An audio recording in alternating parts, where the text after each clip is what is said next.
Hello, everybody, and welcome to episode 109. Gosh, that's a big number.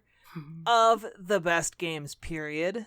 This is the show where every week we come together and we talk about a game, sometimes more than one game, but usually a game that may or may not be one of the best games of all time.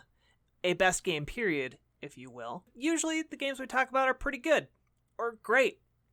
We try, at least. Yeah, and it's just trying to figure out where that line is. Is it great or is it like transcendent? I'm your host, Jack Gardner, and with me is the ever wonderful and loquacious Naomi Lugo. Loquacious. Yeah. How to spell loquacious? Loquacious. Sounds right. I wasn't checking, so.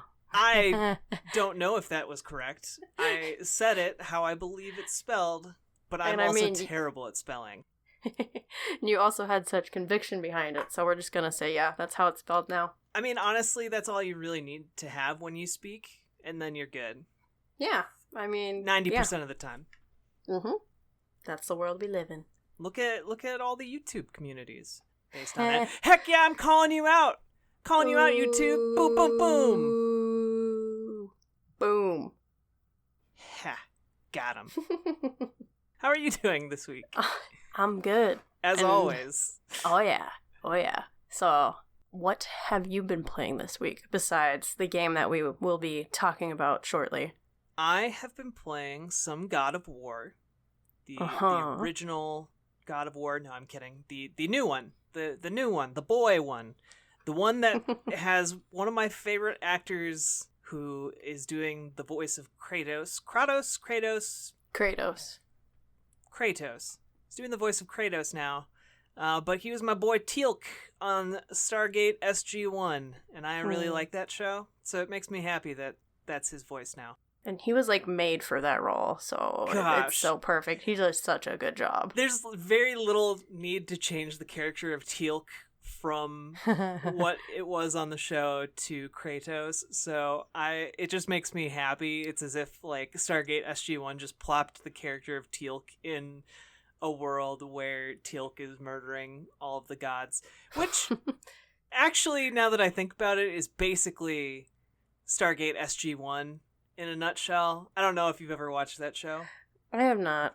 Okay. Or at least not enough of it to have really bonded with it, yeah. Without going into too much of the craziness, it's slowly revealed over the course of the show that the ancient Egyptian gods were essentially these evil slaving aliens, and Teal'c is this subservient race that exists to incubate the aliens.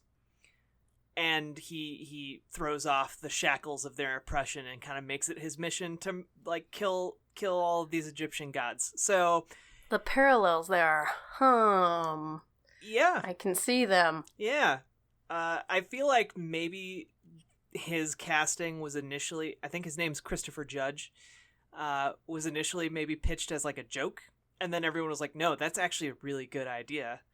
I can just see the meeting room going haha, Christopher Judge already killed the entire Egyptian pantheon, and Kratos has killed the Greek pantheon. What if we combine them together to kill the Norse pantheon?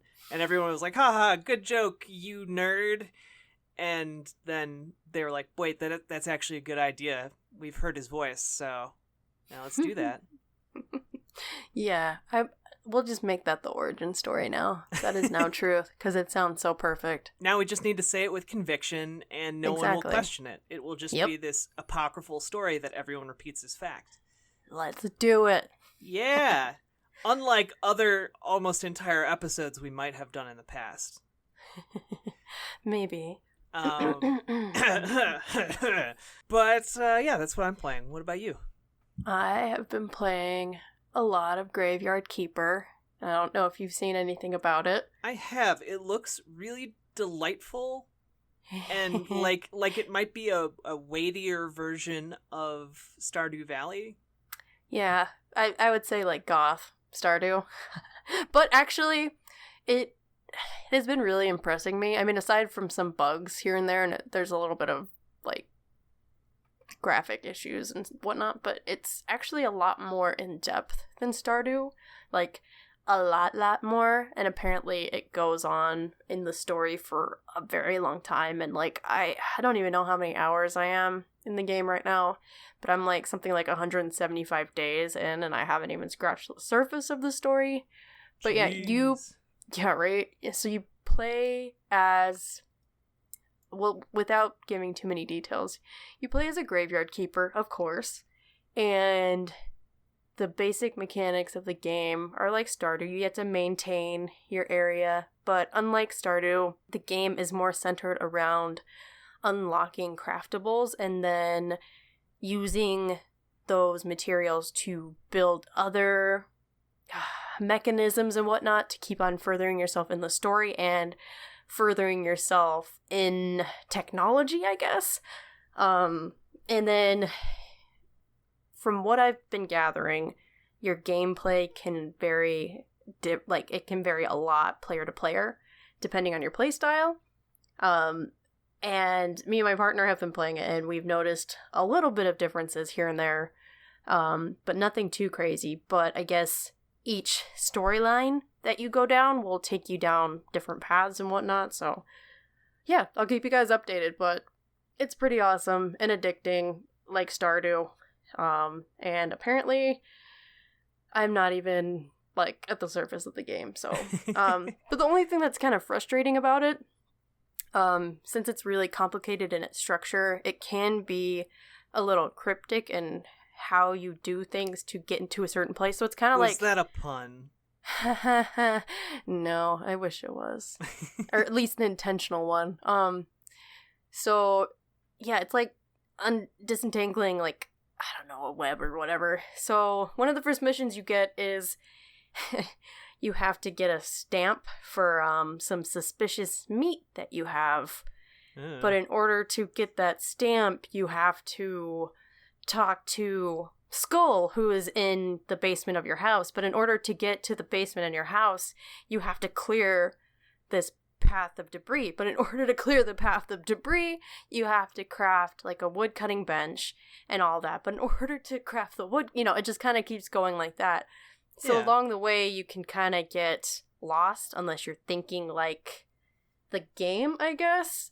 So that can be a little frustrating at times, but it's also really satisfying when you do finally figure stuff out, or you kind of accidentally stumble upon it. So yeah, it's been pretty cool so far. Okay. And it just came out in early access, right? Yes. Okay, so that would be why you're encountering like a lot of bugs and maybe some... Actually, let me double check on that. It might be a full release. I will keep you updated within like 5 minutes.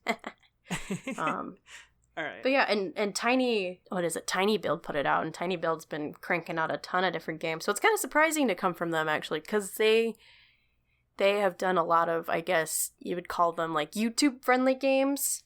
Mm-hmm. Like Cluster Truck. Yeah, and then that Hello Neighbor game and, stuff like that. So seeing this kind of deep, creepy game from them is really interesting. Oh yeah, so it is a full release. Oh, okay. And it released in August 15th. Okay.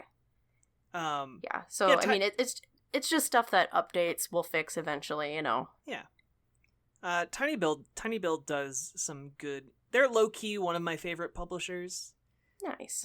They do a lot of interesting kind of they take risks as a publisher, which isn't something a publisher usually does. Yeah, like the range of their games is kind of crazy. It's Yeah. All right. So that's what we're playing. And this week, were there any news things we wanted to touch on? I mean, there was the drama behind the new Spider-Man game and the puddle thing where I think it was someone on Reddit showed like a screenshot of the Spider-Man E3 trailer or demo or something and then compared it to the launch trailer or whatever trailer we got recently, and there's a big difference in the size of the puddles. So that's become a big ol' pile of drama for some reason because people claim that the developer has scaled back the graphics because the puddle's smaller, but it's kind of just turned into a meme at this point. Do you care enough to wade into that no drama?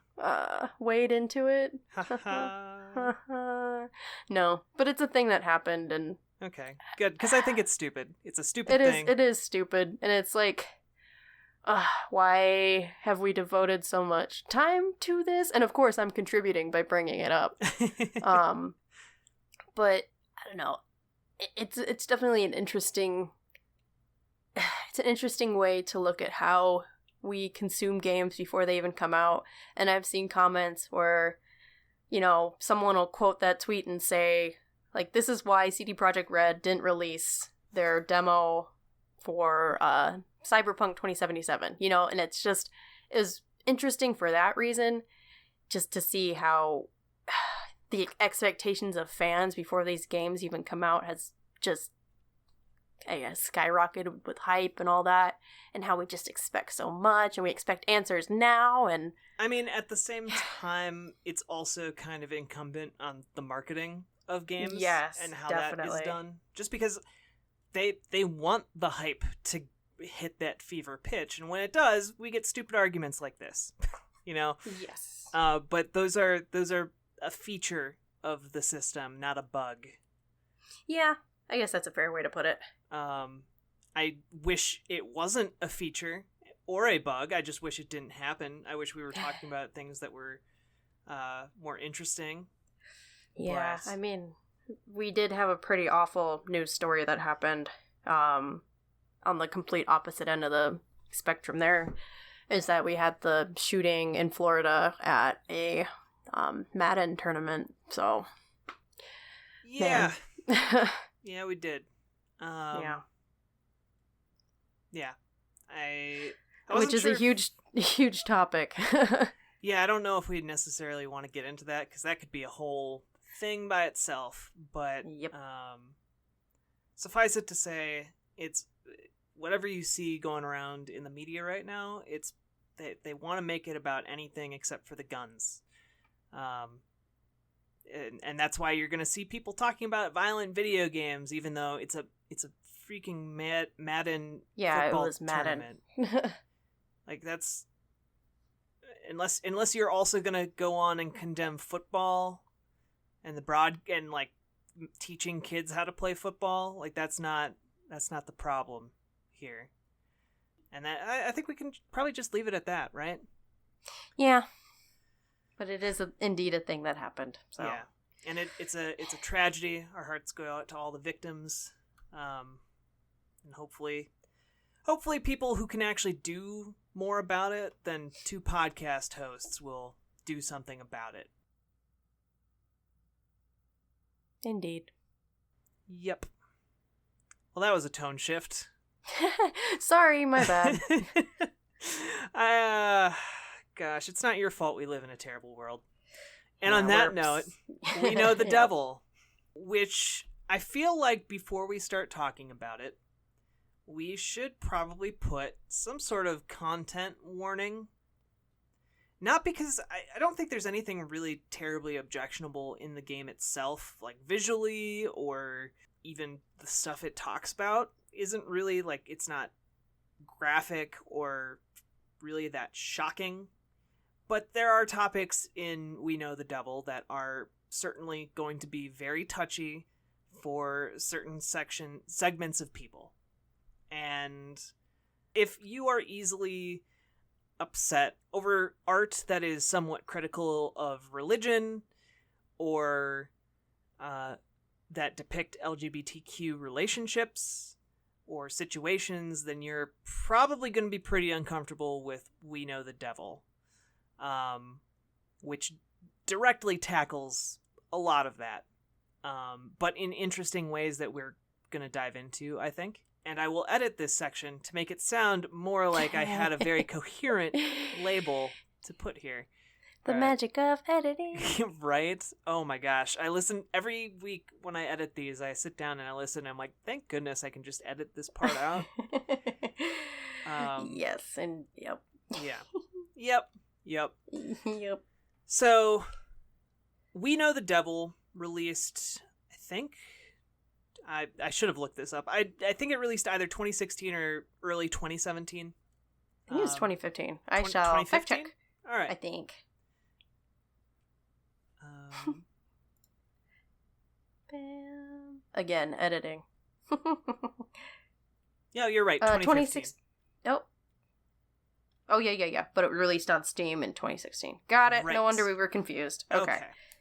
So, We Know the Devil was released in 2015. It only made its way to Steam in 2016. And it was developed by a subsection of Pillow Fight Games that consists of Aevee Bee and Mia Schwartz. And basically, the two of them really helmed the entire project, and they had an art director who did a fantastic job and a composer that also did a fantastic job. And the game itself is about 3 girls at summer camp, but it's not a normal summer camp. First off, it's a Bible camp. Second off, it exists in a world that is, like, very clearly, even though it is a Bible camp, it exists in a reality that is not our own. And this is made pretty clear as you move along throughout the game, and you realize that the camp is there for the purpose of literally sending kids out into the woods with these weird devices to fight some kind of incarnation of the devil, or an entity they refer to as the devil. And God communicates with them on a radio, and is also brings in weather reports, and it's very bizarre. And so it's this weird magical reality that is definitely not our reality, and I think that is a very important point to hammer home. Because... Okay, so I'm gonna interrupt and stop you right there. So, all right, is that something that you inferred from the game's text, or is that something you looked up? Because I did not get... Well, I mean, at least I didn't get concretely that this was in a different reality. I mean, obviously there's supernatural elements that happen, but I guess I kind of envisioned it in just like a subsection of our world. I mean, I was reading it as there's a term for this sort of thing in literature, and it's called magical realism. Okay. And that's basically where a lot of stuff is grounded in our reality, but there are clearly magical, supernatural things going on. There's kind of a surrealness to everything. And I feel like that's exactly what this falls into. Especially because there are just things that are described and talked about in this game that don't make any sense and have no relation to our world, really, or how we would use things in our world.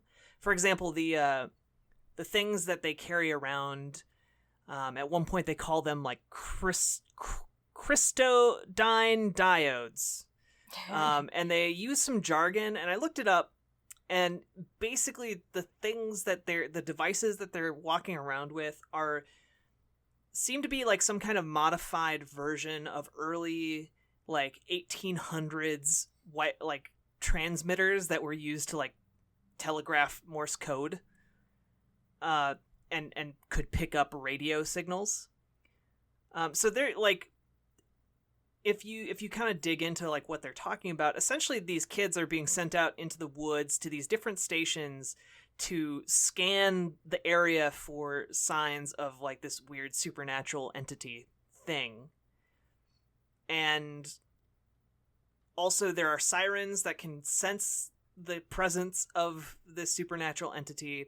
And when the entity does show up, it takes different forms. Like, at one point it takes the form of, like, essentially a giant orb of light, and they confuse it with fireflies, and there's like all kinds of these moments, and so I guess I just, from all of those descriptions and the way things were just off in ways that felt magical, okay, I was assuming that it wasn't our world, because they seemed like, it didn't seem like this was, like, a weird thing that happened. Like, it seemed like they were treating everything that happened in this game as, like, this is just what happens. Oh, here we go again. Yeah, kind of like that, yeah. Yeah, that's a good way to break it down, because, I mean, going into this game, not knowing much about it and not doing any research, which is how I wanted to go in blind, it was really hard to grasp onto what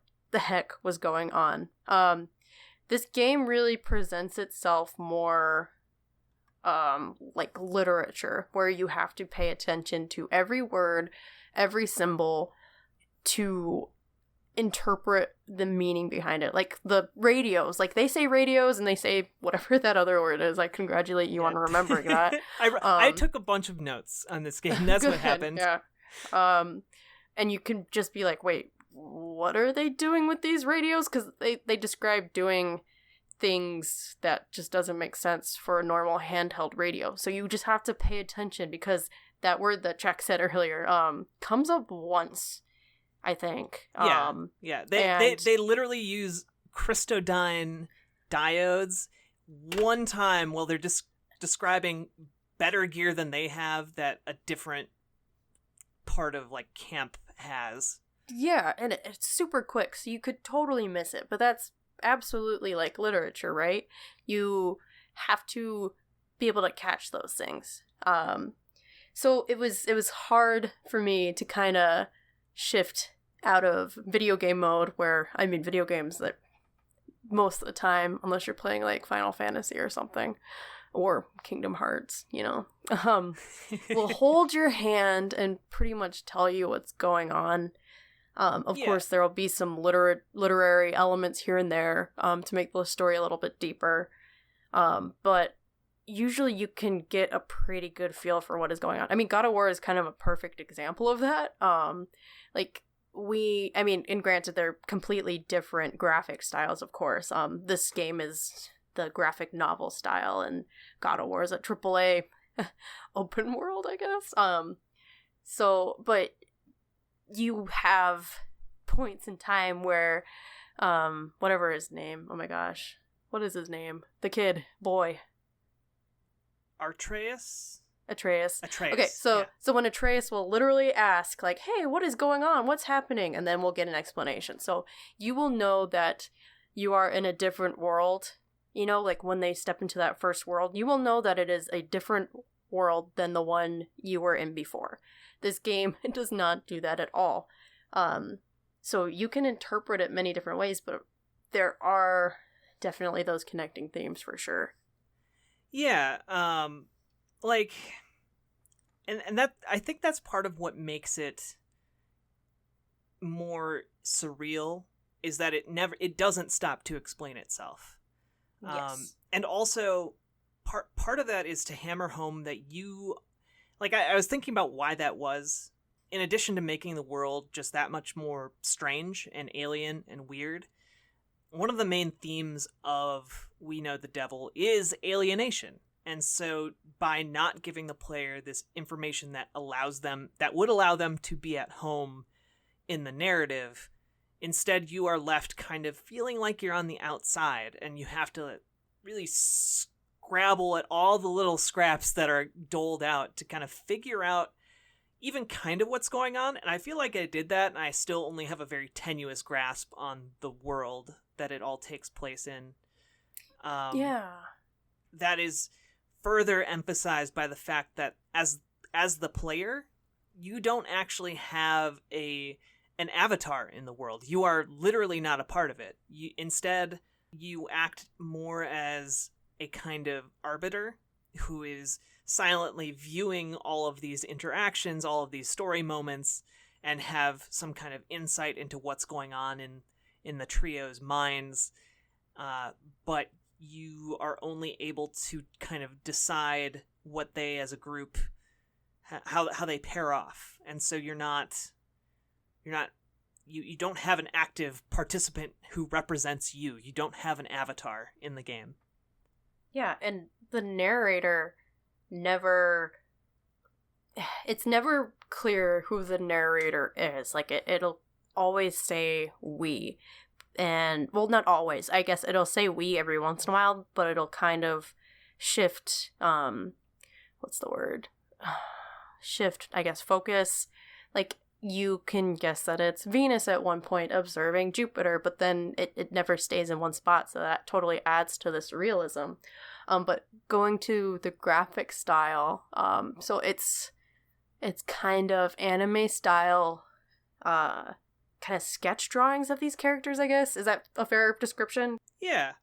And then they're overlaid over like pictures of the environment, but they're still pretty abstract. Like, you can tell it's the woods, but it's still an abstract woods, so you can pretty much insert your vision of what that would be. But yeah, I really liked that you brought up the word surrealism, because I was thinking about why this game would want you to play through so many times. So I guess for the listener, you can play through this game and make a couple decisions and you'll end up with one ending. So the way the endings generally work is you decide the pairings between these girls, and then they create a bond, and then whoever is left out of that, they will become the form of the devil, or the devil will possess them, or however you want to interpret that. Except for the true ending, I guess, which is different from those. But we'll get to that, I think. Yeah, exactly. But my first playthrough, I was still left scratching my head. You know, I was like, wait, what the heck just happened? I mean, because it's a pretty short game. I would say you could play through one of those storylines in 45 minutes to an hour, I guess. Yeah, that's fair. Yeah. And, but this game intentionally wants you to keep on going and getting these different endings, because you will miss out on many character development elements if you don't play through. And I think you just miss out on a lot. And I think that true ending is not an Easter egg ending. I think it is an absolutely pivotal part of the story. Oh, for sure. That is like that is the true, I mean, that's what it's called, the true ending. But we often view those as, you know, extra content. But yeah, I think it's, you can't miss it. You cannot miss it. Otherwise, the game doesn't come together. Like, before recording this podcast, I had to, I watched a streamer of the true ending because I didn't get the true ending myself. And I was blown away by how much perspective I gained on the game and how different it made the game for me. Mm-hmm. So yeah, this game wants you to go back and do all of these different things. And it just adds to the eeriness and, again, surrealism of this game. And also, it's one of the least hand-holdy games I've played. And I don't mean that in a mechanical term. I think that tends to be kind of what people think of when they think of hand-holding in a video game. But often, what I notice the most in terms of hand-holding in video games is when narratives will bend over backwards to try and accommodate people who aren't necessarily going to get it. Yes. And this game does not do that ever. So I think maybe we should back up a little bit. So it's about these 3 teen girls at a summer camp, and it's a Bible camp, and it is called the Summer Scouts, and it's kind of like a camp for wayward teens, not I don't want to say bad kids, but troublemakers. We'll say troublemakers. And they never really go into why they're there, but they say a couple times that they deserve to be there.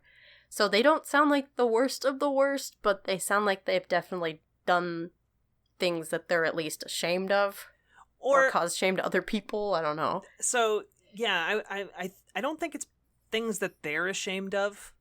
I think it is things that they have inconvenienced other people, or they have not fallen in line with society. And yeah, I think, so maybe they feel ashamed because of that, but not necessarily ashamed of what they actually did. I don't know. It's again, it's really vague. They never say, "Oh, I stole a car" or anything like that. So Yeah, you're left to interpretation. No, because like again, a lot of this game comes back to alienation and being different, being othered, and not fitting in with society at large. Like in, I guess again, we'll get there. I'm not quite there yet. But so they're at this summer camp, and the three main characters are Venus, Neptune, and Jupiter. And do you get it? We're at what was the name? Summer Scouts, and they're Venus, Jupiter. Yep. And they are part of the West group, or Group West, which is all of the scouts at this camp are kind of in different groupings, and they are the most hated of the scouts. So even within they've been othered to be sent to this camp, and the camp then others them further into their group, and then within their group, the majority of the endings that you're going to get, if you're just playing through this game naturally, are going to be that one other person is then othered. And so it's just kind of this cycle that narrows down to one focal point, and that is the person who eventually falls to temptation. And so what ends up happening is, because they are the most despised of the groups, it's almost at the end of summer, and they get sent out to a cabin in the woods for the night because they attracted the ire of the camp counselor, and he sends them to this camp, this cabin that I guess he built himself and built very poorly. And it's short, I think. And they have to spend the night basically on the watch for the devil. It's not really ever explained why, but they just have to. Like, that's their job. And they all kind of hate it.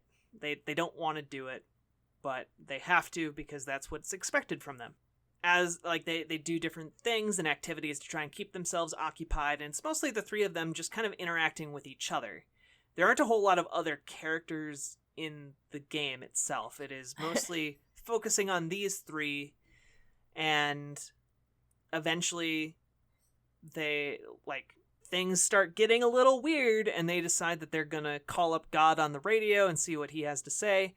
And God is a radio DJ that's quoting scripture that isn't scripture from our world. It's not from any version of the Bible that exists in our world. And that then devolves into like giving a weather report, which is very bizarre. And then after that, depending on who got alienated in the group of three, that person then essentially becomes like a weird, I would describe it as an angel, but an angel in the sense like a wheel of flaming eyes, not the kind of like typical medieval conception of like it's just a man with wings and a sword. We're talking like kind of the crazy scary looking angels. And then the summer scouts come and they douse the angel, and the two who resisted temptation together kind of further bond and kind of talk about how their third friend was just kind of a jerk. That's kind of like the theme for the main three endings. Yeah, and I mean the alienation you're talking about it's subtle. It's not like, oh, we hate that person. Well, I mean there is meanness between the characters, of course, but it's never like completely drastic. It's subtle things like, and this is where the player comes in, is these two people decide to go together and do this one thing, or they're talking a little bit more than talking to the other person, because this, I mean, it is explicitly said, I think in the description for the game, that this is tackling the complexity of female relationships and how, in the group of 3 dynamics, and the developer or writer of this game, whoever, kind of debates that 2 people in that group will always have a stronger bond than with that third person, which I don't know. Like, I don't know if I necessarily agree with that, but well, and that's... the game doesn't either. Exactly. But that's how it is in the first 3 endings. But yeah, then I of course we'll dive into this later. We promise. I know we keep skirting it, but that third ending deconstructs that notion and says like, yeah, there is a way for more than 2 people to be bonded together. And it's interesting because as I played through a couple different times to see everything, it even lays out that in game, the camp counselor character basically tells an anecdote about how he had 2 friends at camp, or not even at camp, just 2 friends, but he had a best friend of those 2, and they eventually realized that the third person wasn't really all that great and was actually kind of irritating, and they left him behind. And that's basically a small microcosm of what the game is all about. And it's a really subtle, but not so subtle way of suggesting that true ending, because the 3 girls have no respect for this camp counselor and no respect for the institution of the camp in general. So we come to the realization that anything that he says shouldn't be taken too seriously, right? So it's kind of a nice little nod to how the game truly ends, I guess. Yeah, it is. I think it's that. So it's hard to talk about because a lot of the moments in this game, even though it's relatively short, it packs a lot into these short moments. There's a whole lot to unpack, and as a game that tackles relationships between women, both of the romantic kind and the friendship kind, and it does that very well. And I wrote down like a bunch of quotes, and I know I'm not going to get to all of them that I wrote down, but like there is, for example, there's a root for one of the reasons that at least one of the kids doesn't like the captain. They call him the captain.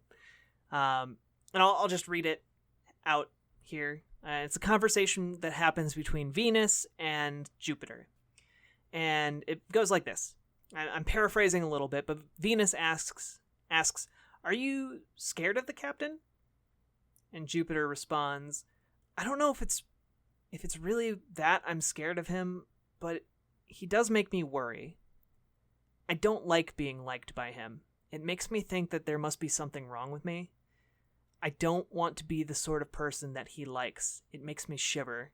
He likes people he can make a little uncomfortable and won't give any trouble about it." And then Venus replies, "Like us, I guess." And Jupiter says, "Exactly us. We're the only people he likes after all." Venus responds, "I don't think he's going to do anything terrible." And then Jupiter says, "No, he wouldn't, but I don't know. Maybe he already did." And that's just like, that is such, to me, because I think a lot of this game is saying things that are way larger than the smaller moments. It's saying something not just about the captain, but the captain represents a lot of men. A lot of how men relate to women, in that there is a certain type of man who will purposely kind of prey on women who allow them to toe over that line just a little bit. And it's not enough to like really be able to put a finger on why they're making you uncomfortable, but there is bad intention behind that towing of the line and that disrespect of boundaries. Exactly. But they won't ever give you enough evidence to prove it. Yeah, you saying that was completely chilling because it's absolutely correct. And I didn't think about the captain that way and that scene that way. So thanks for bringing that to the light. or there's another one. Like there were a bunch of moments in this game that resonated with me personally. There's another scene where Neptune kind of calls out Venus because, so I guess we haven't really talked about the different characters. We will after I finish this quote though. Mm-hmm. But basically Neptune in this game is kind of this, she will say anything that's on her mind, because why should she care about how other people react? Like that's just kind of like her stance. Like it doesn't help her to care all that much about how other people react to what she says. And we'll get into maybe why that is in a bit, but Venus, on the other hand, is much more of a people pleaser, and like whatever people kind of project onto her, she kind of reflects back to them. Again, for reasons we'll get into in a bit. But in this conversation, Neptune is one-on-one with Venus and just says, Venus, your problem is that you are very nice, but you want something, and you think that being nice is going to give it to you, but it never will. And until you figure out what it is you want, every kindness of yours will be full of that want, like mine is. And Venus just kind of stands there for a minute and then replies, your problem, Neptune, is that you think being mean is more honest, but you're just as bad as Jupiter and me. And then they just kind of both sit there in silence for a second, and Neptune says, we're bad kids, aren't we? And Venus says, I hope no one finds out. And Neptune replies, me neither. And like that's it's very accurate to life, I think. I think a lot of people fall into one of those two categories where they will either be very, very nice and respectful, which is very pleasant, but it's because ultimately they want something. And they aren't being straightforward about what they want. And other people will be mean and they'll be angry, but they aren't going to state what they want out of being mean or angry. And the kind of the thing that it's getting at here is that neither of these approaches is honest. It's on the one hand sparing people so that you don't have to be honest, and on the other hand it is not sparing people because you aren't entirely sure what it is you want. It's I don't know. I think it's very good writing all around in this visual novel. It says a lot about human nature that, there's the, again, bad word, but bitchy Neptune over here. You know, people like her and gravitate towards her because she's cool, but she could not give a about how everyone treats her or interacts with her, but really she's the one who cares the most. And then meanwhile, there's Venus and a little bit of Jupiter where they are, like you said, nice, but they don't necessarily understand the full scope of why they do. But Jupiter does because she's more in tune with that side of human nature. But yeah, I guess now we should talk about these characters a little bit more. So yeah, there's Neptune, and she's the mean one. She's always on her phone. She's the most disrespectful. She's the most disruptive, at least outwardly disruptive. Then you have, my gosh, I keep on getting them mixed up in my head. There's Neptune. So let's stall on Neptune for a second, because I think... Oh yeah, go for it. Like, again, all of these characters, because we spend so much time with them, are very well realized. And so for Neptune, she's also probably the most stereotypically beautiful of the three. And there is an element where she would, if you're looking at all of these kids as being outcasts from society or whatever, she would normally be the one that you would, out of a lineup, point at and say, but she fits in, so why is she here? And it's because she deliberately undermines that normalness, and as part of that undermining, she is very rude and is very brutally honest, but sometimes not for constructive purposes, sometimes just because she wants to be mean or rude or brutally honest. And so, like, I think she is very much about that honesty, and she's very much it's what that desire for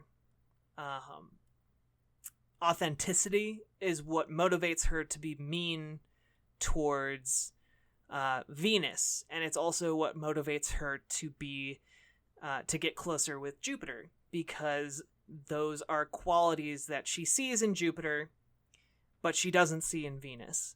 And I don't know that she necessarily knows or is cognizant of that, but her entire character seems to kind of scream that to me. Mm-hmm. And yeah. A good quote I think that sums her up is, doesn't it feel unfair?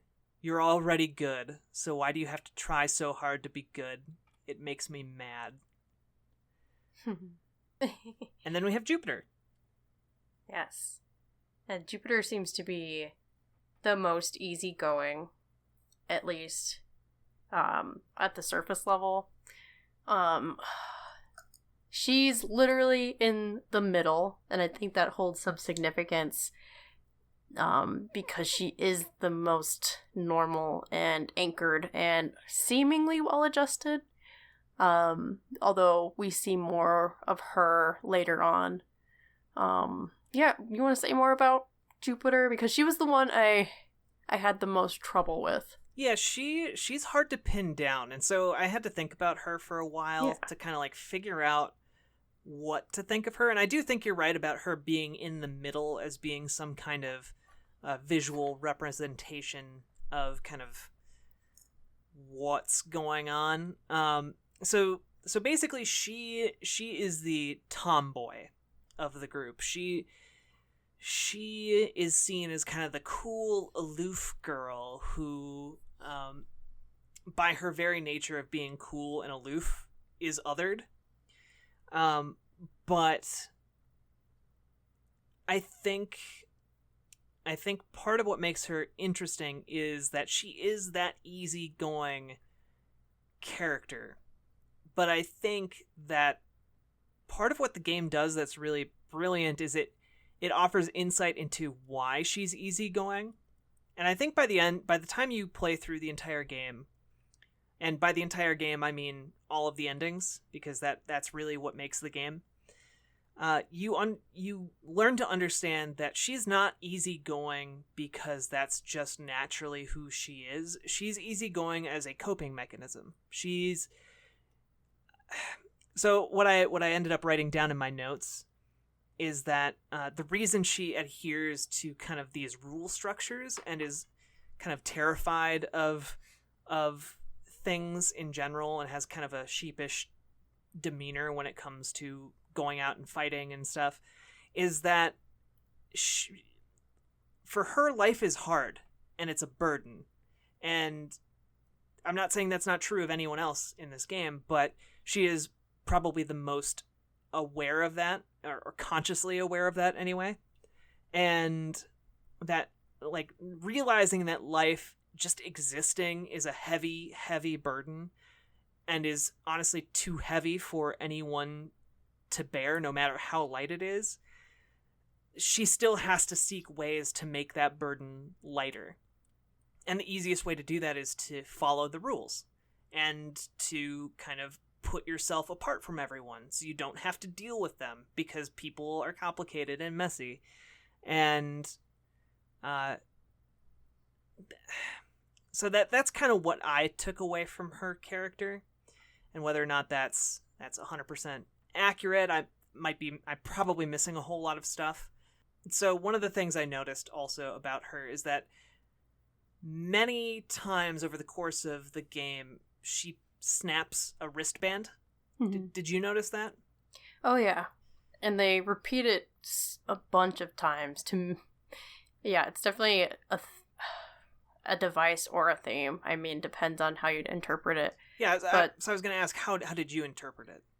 I mean, the way I've seen it is it's been used as a coping mechanism, and I don't know if this is an official coping mechanism that's like recommended by therapists or anything like that, but if you feel overwhelmed and stressed, you can snap the wristband as a way of kind of centering yourself. But of course it's kind of still mild self-harm because you can hurt yourself with a rubber wristband, of course.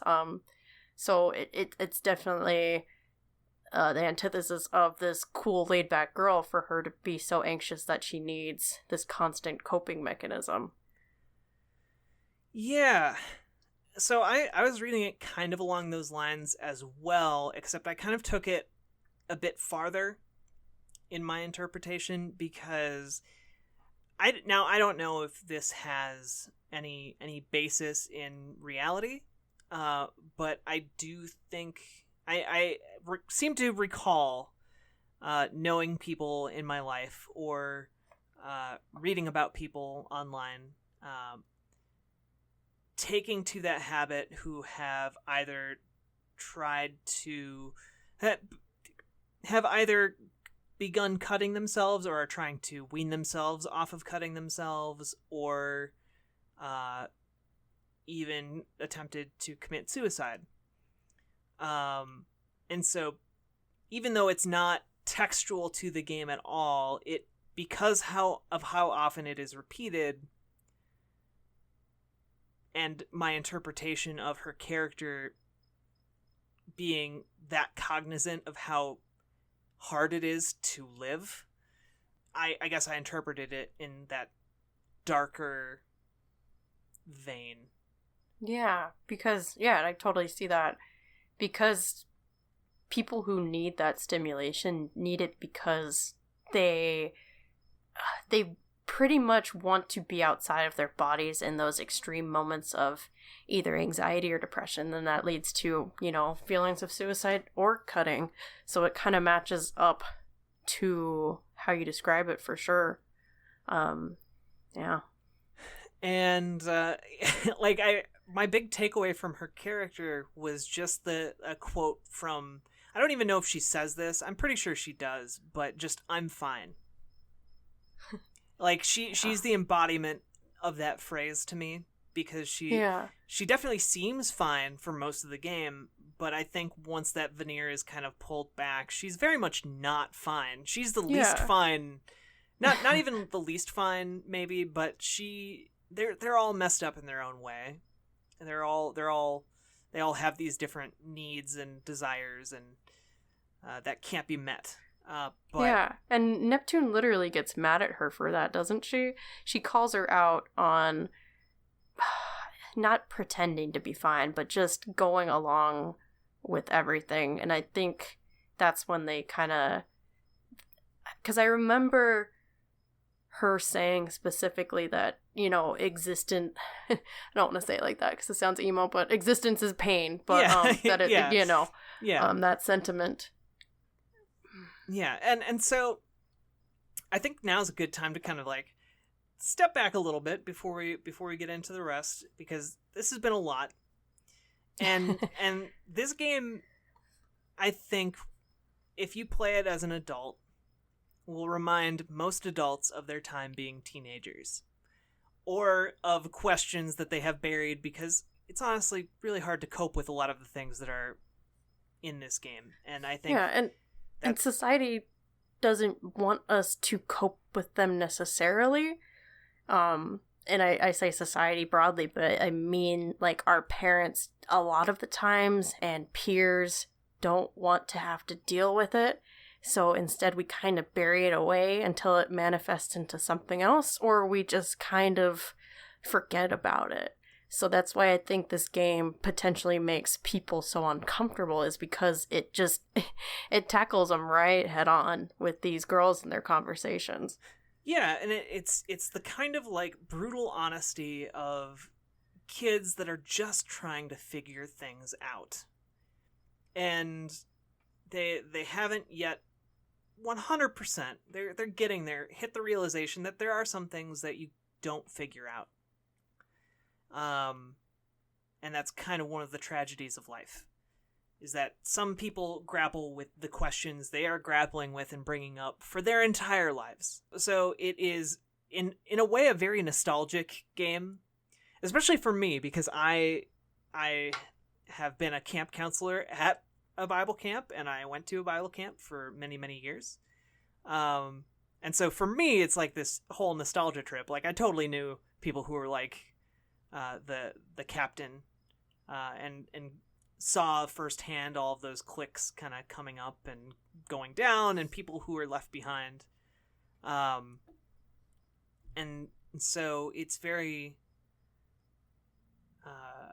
I'm not going to say it's true to life, but the ideas and the emotions that are in this game are true to life.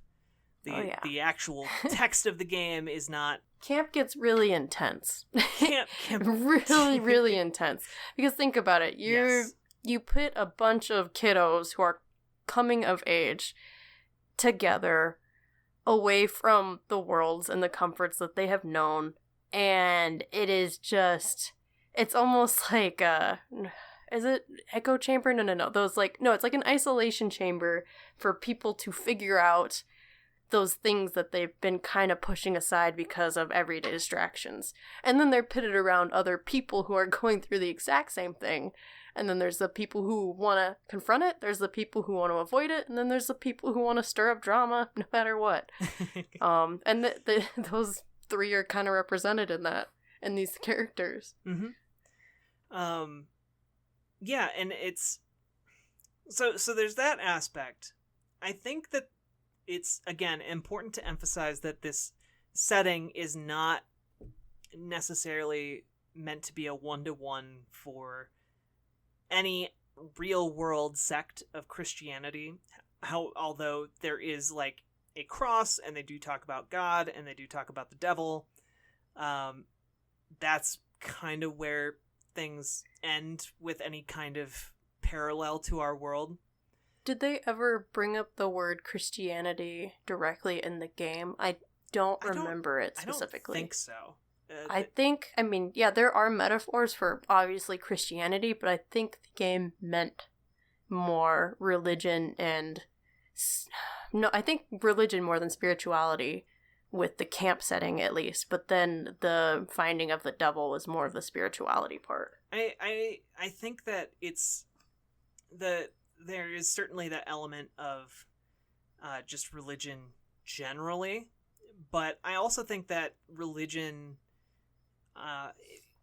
the way it's depicted in the game to me, was speaking a lot more about society in general than religion specifically. Even though there is certainly that element there. Oh yeah. But it was just really interesting because I was curious what other analyses and other takes on this game were. And we'll never know that real word. And so I was Googling it, and I only came across a very small handful of reviews or, longer pieces about it, and most of them were not very good. There was a pretty interesting one by a blogger called Emberling, and there was also a good one on Mary Sue, or at least an interesting one. However, I also came across one that was posted on a website dedicated to reviewing visual novels, particularly, and that one was cuckoo bananas, because it started out with a content warning. I was like, okay, I understand why someone would give that. That's probably a good idea. I'll put a content warning on the podcast. And it devolved from there into the author of this review seeing it as a literal attack on Christianity, and like was interpreting it as like as if it were like a literal event that was happening. And by the end of it was talking about like how they had visions of the last Christian writing a warning about these terrible demon women to like Muslims across the way and like warning them that they might be next. I'm just like, this was cuckoo bananas, because that was not the intended text of the game at all. And if you walk away from the game thinking that it was that was not the message that was in the game. And I'm sorry that you thought that. And I know that everyone has free reign to interpret things as they will. But I would encourage you to go back to the game, play it again, and understand that it is not at all meant to be an attack on specific Christian beliefs. No, the religion in the game is more just a subset culture that these women have been defined or are trying to be shaped into, and that's just a piece of the bigger puzzle. I mean, there's many different things that can turn into, you know, a Bible camp. You know, I'm trying to think of a good example without going too crazy into the metaphors, but I mean, it's what's the word I'm thinking of? Is it an allegory, right? Is that what I'm thinking of? I believe religion. Yeah, religion in the game serves more as an allegory than a literal plot point. It is just representing society as a bigger picture. At least that's how I interpret it. It's just religion happens to be kind of, or I guess this Bible camp specifically happens to be a nice plot device for it, because it does stir up a lot of very strong emotions from a lot of people, especially since there are LGBT, not LGBT references. It is blatantly LGBT. in the text. It is unavoidably definitely. so. Yes. So people who are LGBT who have had to endure this subset of religion are going to immediately grasp onto what the writer of the game is trying to say. It is concise, and I think it was necessary to use this as a plot point because it sets the tone so perfectly. Well, it's again going back to that theme of alienation. It's another way. It's a shorthand way in LGBTQ circles to present another layer of that alienation. Yes, and I have a feeling that the writer of this game probably went through this themselves or had someone close to them, and that's why they use this device. She's openly trans writer of both game analysis and criticism and video games, so she's really cool. You should follow Aevee Bee. I recommend it. But yeah, so that's one thing to note about this game, is that it is coming from a lived experience of these sorts of things, not necessarily, you know, turning into demon angels, but a lot of the base scenarios and conversations and relationship dynamics are accurate to her experiences anyway. Yeah. And they definitely read that way. You get those little stinging, painful moments that are, again, really subtle, but really, really well written, because you, as, you know, you can just feel those moments, basically. Like, she you know she felt them. And then I guess before we go too far away, we have one more character to describe, and that is Venus. Can I before we transfer over to Venus, I would like to read another quote, just because, again, I have a bunch of these. I can just rattle them off all day. So another one is Jupiter talking to Venus, and she says, "I envy boys a little sometimes too. isn't that the good thing about them? That they're easier? A more straightforward sort of evil? Boys hate you to your face, at least. At least you know how they feel about you. And Venus responds, people say that a lot. And Jupiter asks, is it true? And then Venus says, maybe this sounds weird, but actually I don't think the boys are any different. I spend a lot of time with boys, you know? And they're mad at your face, sure, but they're always mad about something else too, you know? I don't know how to describe it. They hide what they're mad about by getting mad about something else, and they don't even know it. And related to that, at a later point in the conversation, Venus says, I feel like I shouldn't get mad, though. Like, you're supposed to turn the other cheek. And Neptune replies, ever think people who love to say that just love slapping people? And that was a good line, I think. Mm-hmm. There are these... Again, I think coming at it from a perspective of if you are someone who is alienated and othered, that if you are telling someone who is in that position to turn the other cheek, the perspective, like if it's, how do I explain what's in my brain? So you're empathetic when you're in the same position as another person and telling them to turn the other cheek. Meanwhile, as someone who might be more of a perpetrator or even just a bystander saying that, it's you get a completely different tone, of course. Is that what you were trying to say? That's basically what I was trying to say. Like, if there are two people who, for all intents and purposes, are on equal footing, and one of them says, turn the other cheek, then, okay. Then you're having maybe a conversation. But if you're, I don't know, like if someone is disadvantaged, like say they're homeless and a rich person slaps them in the face, and then someone walks up to that homeless person and says, just turn the other cheek. Like, that's an entirely different power dynamic where it allows the rich person to slap as many people in the face as they want.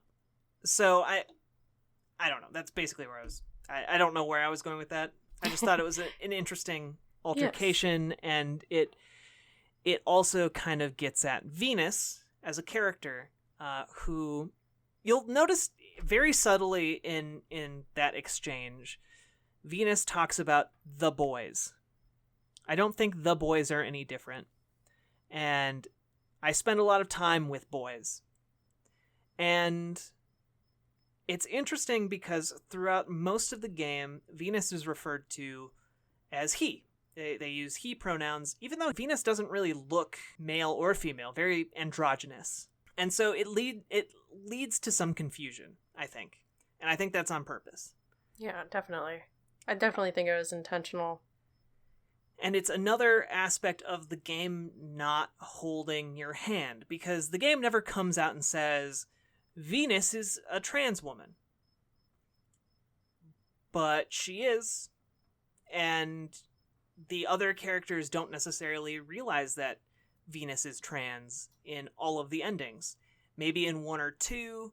I know in the one where Venus turns into one of the angelic beings,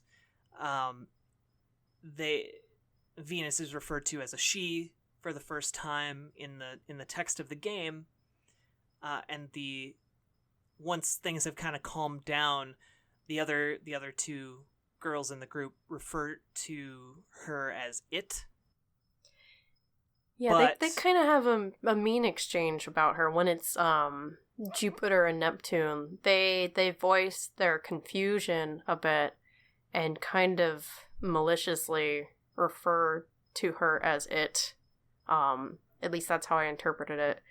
That was when Venus was being alienated and you chose, those two to be together. Yeah. But in the true ending, where the three girls kind of come to the conclusion that they're going to stand together no matter what, It's basically there is this whole sequence where Venus's body falls apart, like her arm literally falls on the ground, and it's described as her basically coming out of an egg type situation and becoming this female angel spirit thing, and the other girls refer to her as her. And one of the final lines of the game is actually, we can't see what they'll do against the 3 worst girls since Eve, which is a great line. It's a great line. That's the quote I wrote down. And so the game is very cognizant of what it's doing, and it's very easy to see how Venus as a character could have been super botched if it was written from anything other than a lived experience, I think. But yeah, as a character, Venus is probably the most interesting of the 3, which is why we saved her for last. And I say that because there are just so many layers that the game doesn't really reveal in just one playthrough. You really need to play through all 4 of them to kind of get the full experience of Venus as a character. Because being closeted and comes with a lot of self-loathing. And so most of the people in the camp and even the people in her friend group pick on her all the time. And she's very polite and nice about it, and at one point basically says something along the lines of, like, everyone believes different things, so I just believe everything. Referring to, like, what she should do or what she should be. She just simultaneously believes all of it. Yeah. And then there is a line when I think it's Jupiter speaking to Venus about how she is, and she just says, I act towards people how they act towards me. And that was a very eye-opening moment for the character, because that's her taking power and kind of manifesting what Neptune said about her. Like, yeah, you might be nice, but you are definitely, you have your motives behind it, So it's just an interesting character development there, I thought. Yeah, so both Jupiter and Neptune basically recognize that Venus is trans, but they don't really realize it consciously. They subconsciously realize that there's something that's not genuine about her, and they notice that she seems to be jealous of them, but they have no idea why. They can't pin it down. And so it's a point of frustration within the group dynamic. And it's also, for Venus, probably one of the most interesting things about Venus is that Venus isn't even really aware of this within herself. There's not a point in the game where she ever goes, I'm trans, and I know it. Instead, in the transgender community, she is what would be referred to as an egg, which is basically someone who is trans but hasn't consciously realized it yet. But you can see all of the little subconscious things that she does to differentiate herself. The biggest compliment she receives in the game from one of the other characters is that she's not like other boys.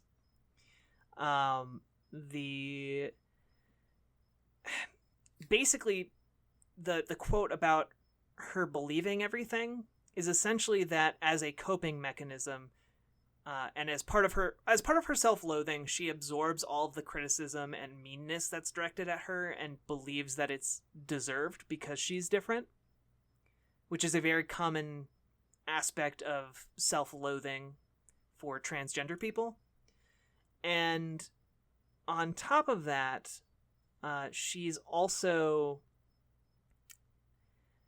has a coping mechanism where she adopts kind of whatever other people project onto her. So whenever she's one-on-one with people, she's usually not being genuine, which is part of what makes it frustrating for these other characters to interact with her, because they can tell she's not being genuine. And a lot of that comes from the entire point that her boyness is entirely a lie for her, and she just doesn't know how to articulate that.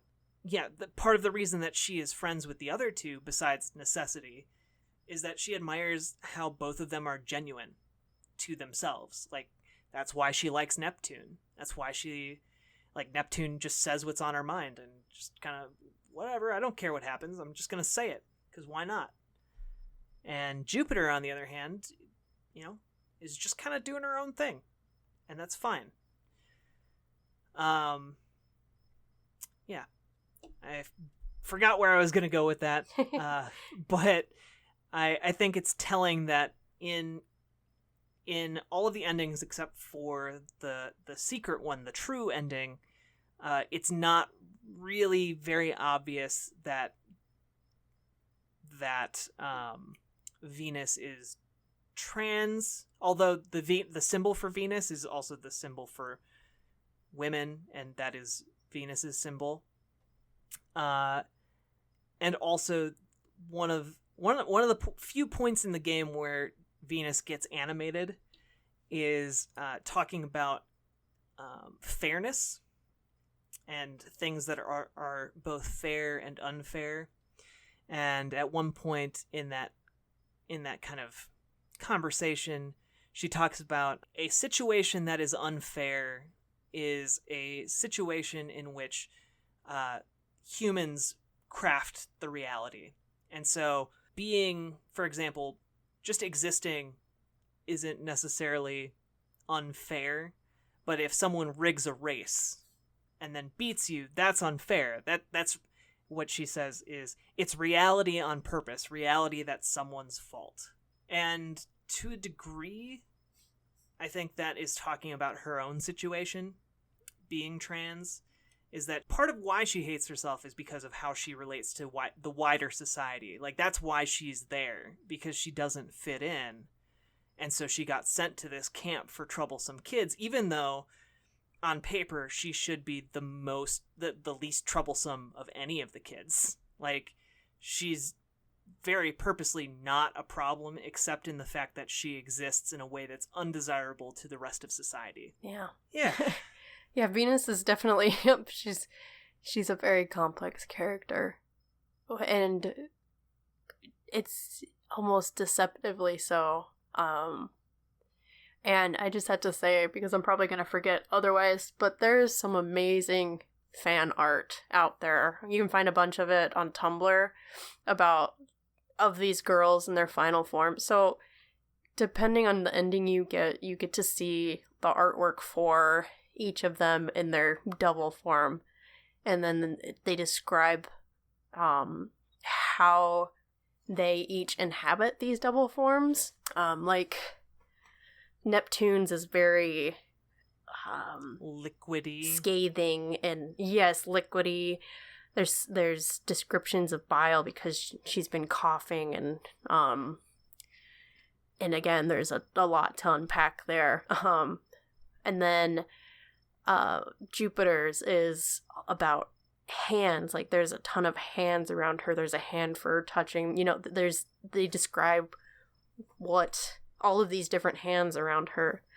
But then Venus's is the most angelic of all of them.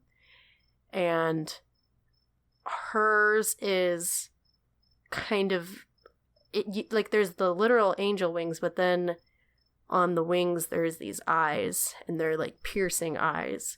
So a lot of imagery there. And since we've been running so long, we won't dive into it too deeply. But then I guess, unless you have another point to make, I guess now would be a good time to talk about that true ending. Yeah, I was just gonna start talking about that, so take it away. Yeah, so since we're talking about the image we see at the end of that is all three girls in all of their forms, but more gentle, I guess.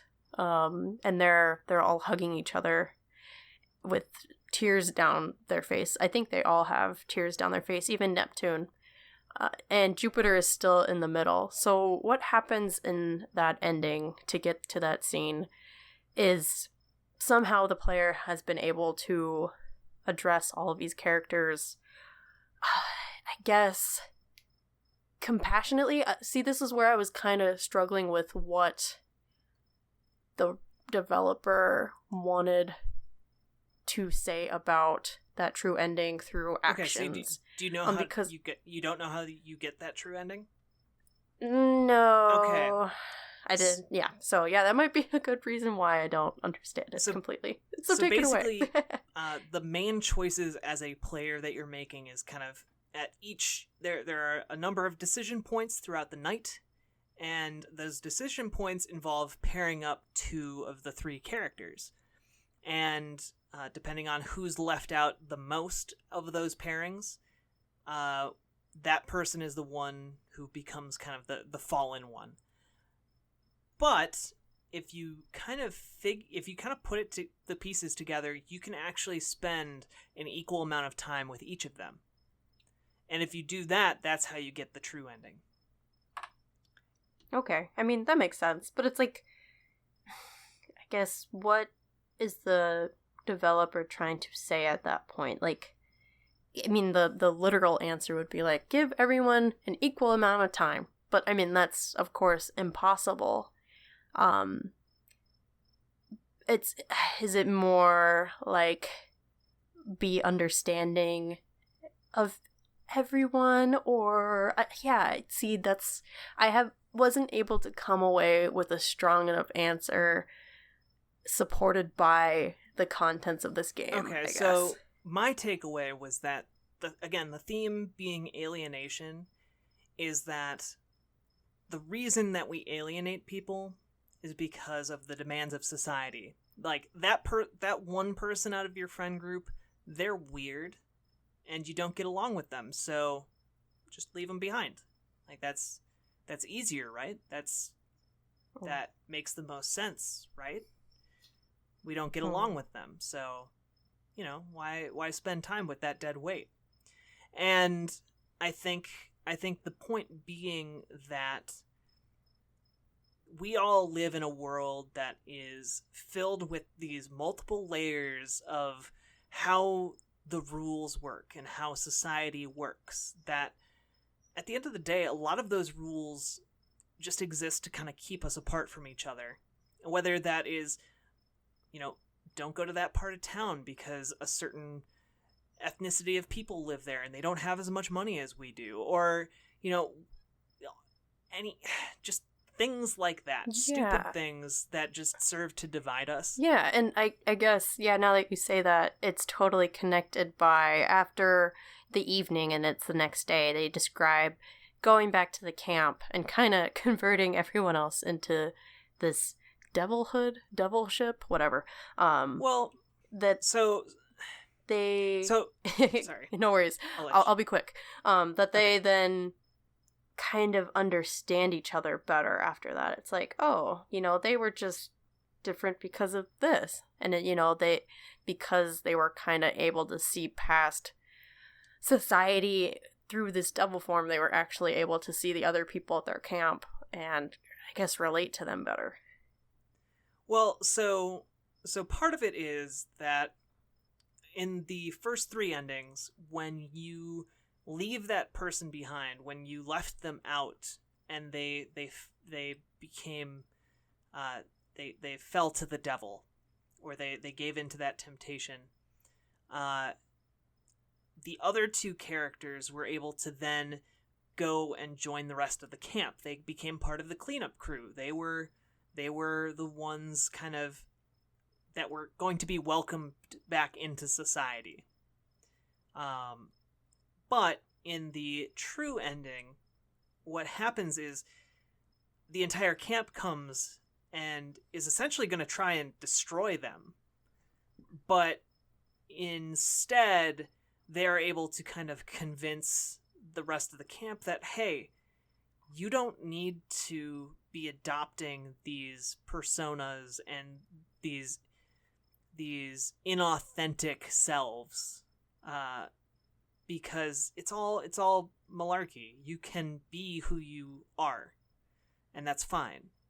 And I think that's kind of the message at the end of the game, is that the biggest enemy is not some force of nature or weird supernatural entity that's out in the woods. The biggest enemy is the barriers that we put up around ourselves and around each other. And I say that because it is repeated every time you play the game that the character that comes on the radio as God basically says, and it says the same quote at the end of every kind of sermon before going into talking about the weather, is that it's a quote that essentially boils down to saying that the devil isn't real. The devil is what man makes him, and it's in man. That not meaning that men are the devil. Don't take that away from it. What it means is men in general, like man as in humanity.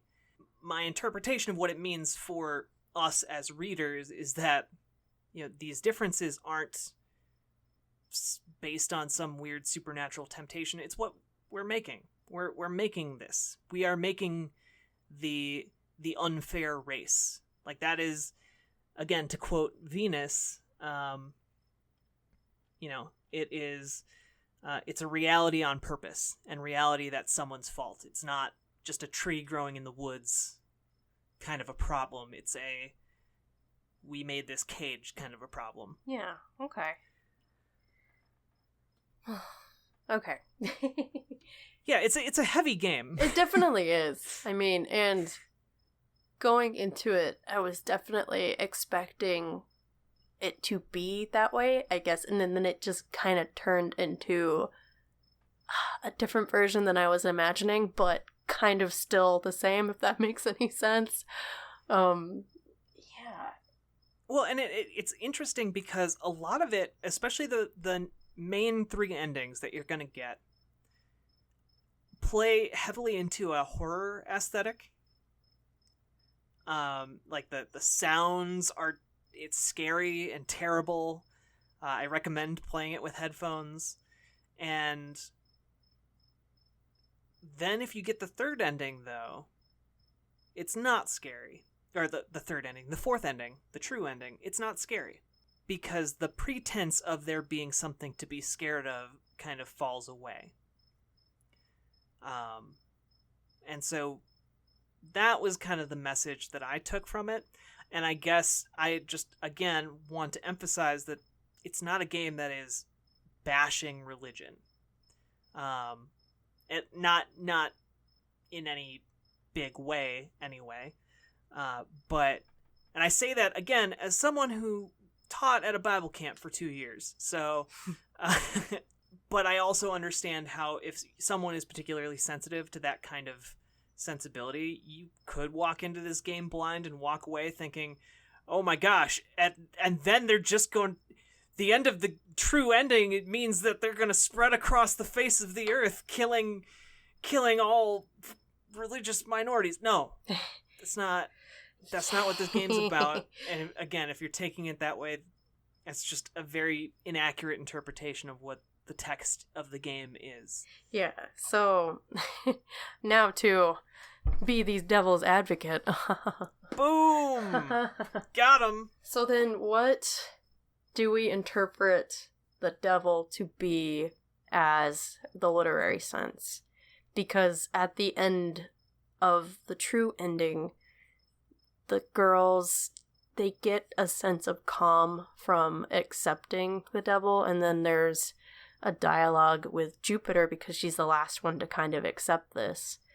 And she's reluctant, and she wants to have no responsibility for accepting the devil, but she wants to because her friends are doing it, and in a way she's kind of hiding her true feelings because she doesn't want to deal with them in accepting the devil.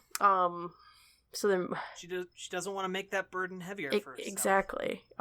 So again, another really heavy question. What is the devil? I mean, again, I think the game goes out of its way to say that while there is some weird supernatural entity going on, that the true devil is in our own... the true devil is of our own making. We are casting its shadow. And I think that in a literary sense, it is the barriers we build up. Like, it's... So then is it accepting... Or sorry. It's not the barriers we build up, but it is the temptation to come out of what the rules of society deem are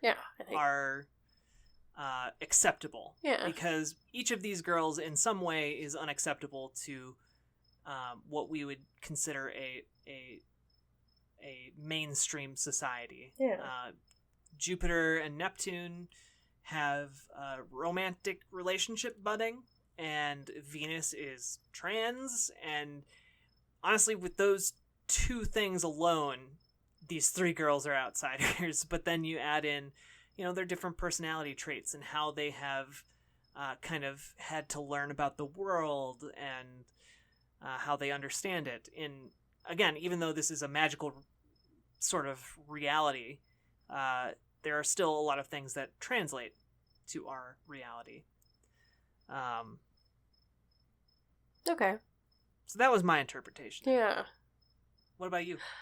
I interpreted it kind of similarly, where accepting the devil was just accepting who you are, but then accepting human nature as well, and just kind of being able to see above and around it.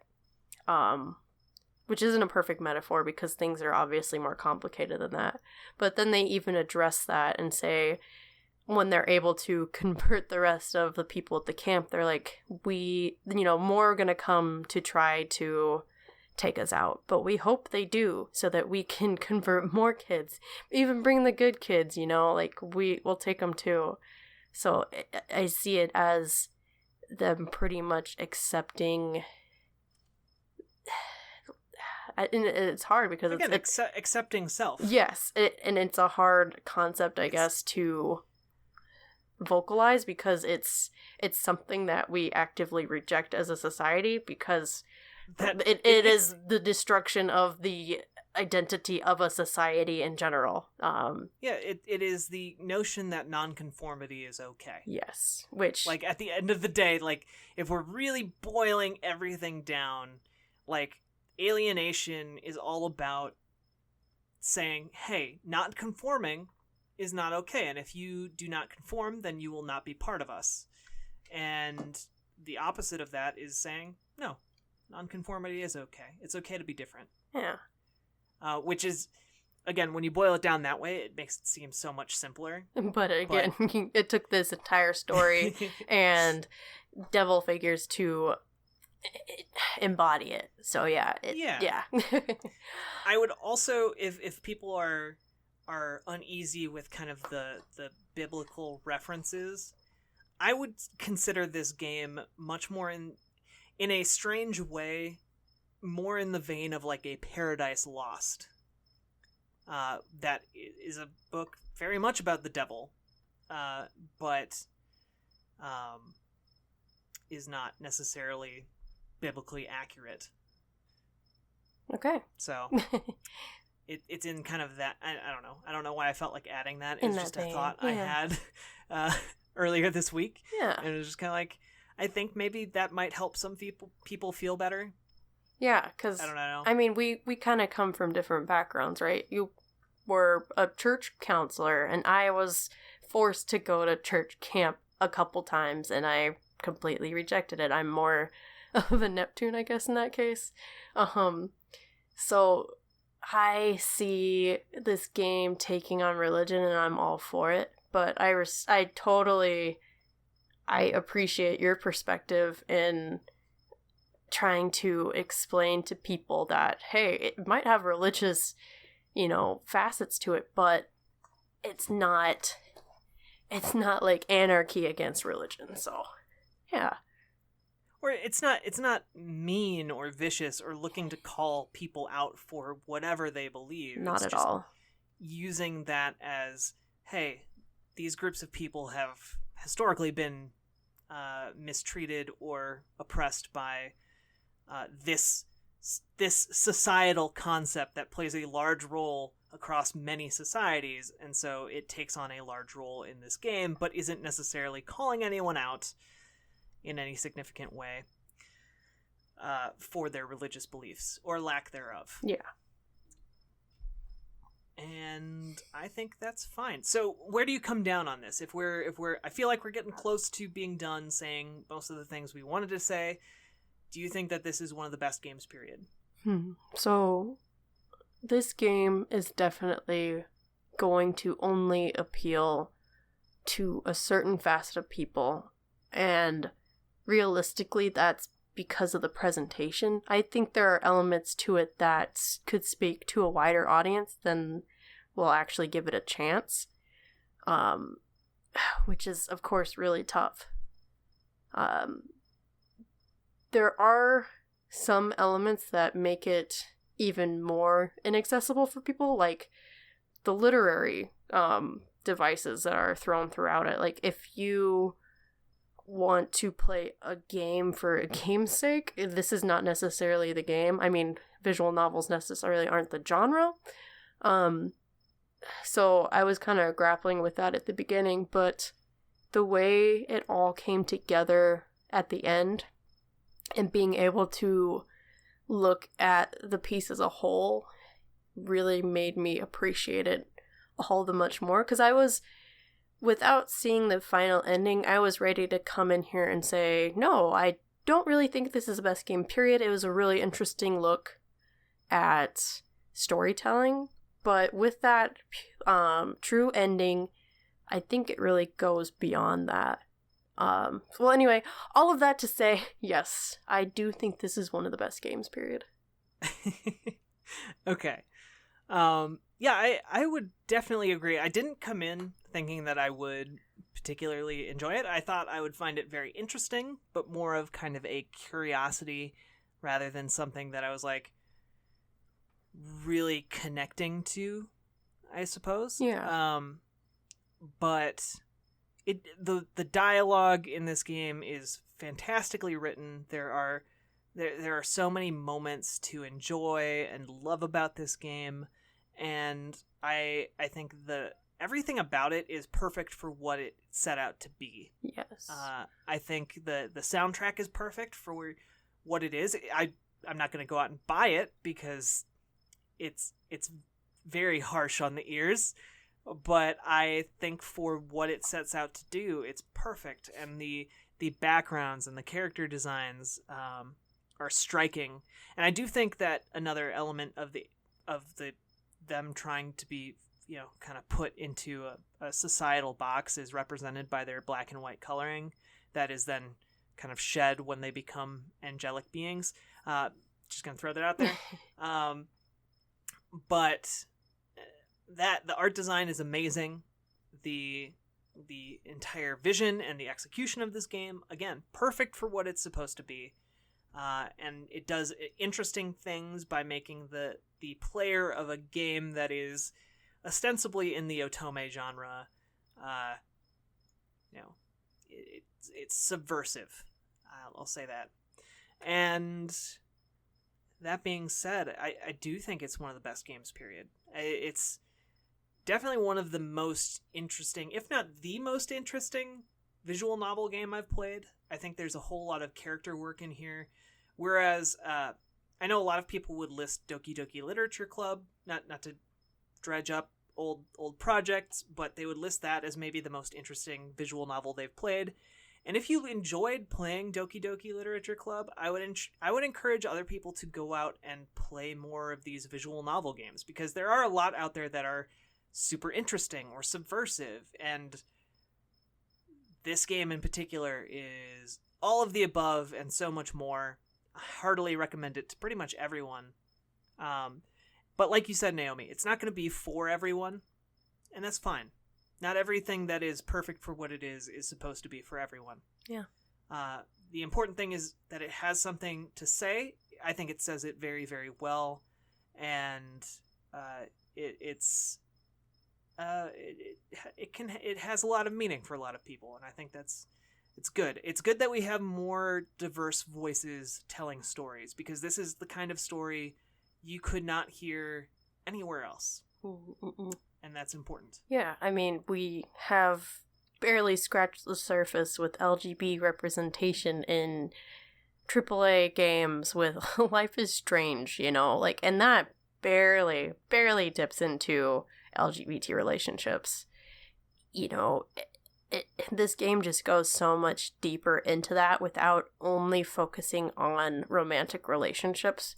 And I vastly appreciate that, because relationships with people are complicated. They don't always have to be romantic in nature. They don't always have to be tragic in nature, which is something that media tends to do with LGBT characters. You know, there's just so many more dynamics out there, and only people who know that experience are gonna be able to write that. I mean, of course there's people who are gonna be able to interpret that eventually, but we need to give voice to more people for sure. Yeah. Oh, and we don't have Contrarian Corner this week, just because this game is pretty small in scale. There is a Metacritic page, but there's only 2 reviews on it, and they're both positive. But if you haven't played through the game and you're listening now, we highly encourage it, if not for anything, but just to see a different type of game, for real. This is a pretty good example of that. For sure. Yeah. And I do have one more quote, but I'll probably add it to the end here. I'll just read it back and forth in different voices, but there's like you were saying, it's not all about romantic dialogue, but there is a really great exchange that you actually get an achievement for if you manage to do it, between Jupiter and Neptune, and it's really sweet and also really true to life about just having a queer relationship in the Midwest. And that was particularly interesting, and I'll add that here in post. That being said, this coming month is going to be September Sci-Fi. We're going to be talking about some sci-fi games, and we're excited to do so. Heck yeah, we are. Next week we're going to be talking about BioShock Infinite. So get your flying cities ready and multiple realities checked out. So yes, because that'll be required reading. That's your homework, guys. We're getting weird. Maybe as weird or less weird, depending on your perspective, as this week. And with that being said, do you have anything you want to add at the end here? I don't know if I've plugged this before, but Best Games Period now has an Instagram. Woo! What? And you can find us at Best Period or Best Games Period on Instagram. So we would love to see you guys there. Yes. And as well as Instagram, you can follow us on Twitter at Best Games Period. We always appreciate new followers who are willing to tweet at us and respond to our questions. We always like that feedback. If you want to download the show, you can find us on iTunes, SoundCloud, and a bunch of other podcasting apps and stations. I'm working on getting us on Stitcher pretty soon, so that'll be a thing. And yeah, you can listen to Dragon Guard, which is a little D&D campaign we put together. You can find those episodes on all the places I just mentioned. It's really a fun time. There are 6 episodes of it so far. Highly recommend. And with that, there is Extra Life. Extra Life Game Day is going to be coming up in just a couple months here, so you should skedaddle over to extra-life.org, check out a little bit more about that awesome charity. It's part of Children's Miracle Network Hospitals. When you sign up, you can actually choose which hospital you want to support, and then 100% of everything you raise goes directly to that hospital to help sick and injured kids. And it's pretty fantastic. And you raise money by playing games. So play games and help kids at the same time. Win-win. And I believe... Is that how we wrap the show? Are we done? Yeah, we're done. Gosh, we recorded for almost 2 hours. See, this game is complicated. You can play a game for an hour and still have so much to say about it. You can teach someone to play a game. You can give a person a game and they'll play for a day. Oh my goodness. But you can teach a player to game and they'll play for their lives. That's that ancient proverbible. That better not be edited out. And we'll see you all next week on the Flippity Dippity. Some things can't be taken back. There are worse things than saying it directly, you know? Like, this feels right. And I'm just so happy. Exactly, what were you thinking saying things like that? I'm not saying them. They're things anyone could have said about anybody. They're just in the air. You mean so much to me. Anyone could have said that about anyone. Not that I'm saying it. You get it. The Midwest is great. All you have to do is not say it out loud. It's like a spell, and you can be as obvious as you want about everything else. You can wait it out forever, as long as you don't say it. I hope I can, but even if I don't say it, I still feel it. Like a hand in the air.